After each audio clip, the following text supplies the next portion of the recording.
நீங்க ஒவ்வொருத்தரா உள்ள போய் அந்த மந்திர பந்து மேல கைகளை வச்சு நான் திருடலன்னு 3 முறை சொல்லணும். அப்படி சொன்னா யார் எடுத்தாங்களோ அவங்க கைய அந்த பந்து பிடிச்சுக்கும். என்ன எல்லாருக்கும் சம்மதம் தானே? நான் முதல்ல போவேன்.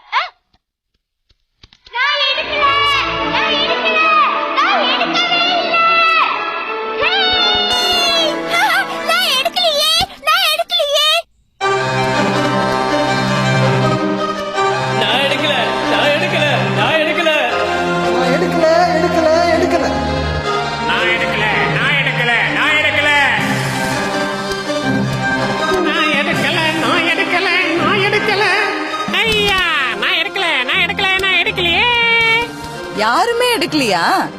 அப்ப யார்தான் எடுத்திருப்பா? ஐயோ, வீணா குழந்தைங்க மேல சந்தேகப்பட்டு கஷ்டப்படுத்திட்டோமே. ரொம்ப நன்றி குழந்தைகளா. எல்லாரும் வரிசையா நில்லுங்க. அதான் யாருன்னே தெரியல. அப்புறம் ஏன் குழந்தைங்களை இப்படி கஷ்டப்படுத்துறீங்க? கொஞ்ச நேரம் நீ சும்மா இருக்கியா? குழந்தைகளா எல்லாரும் இங்க வாங்க. உங்க கைகளை நீட்டுங்க. எதுக்கு நீட்ட சொல்றாரு? பரிசு ஏதாவது கொடுப்பாரோ?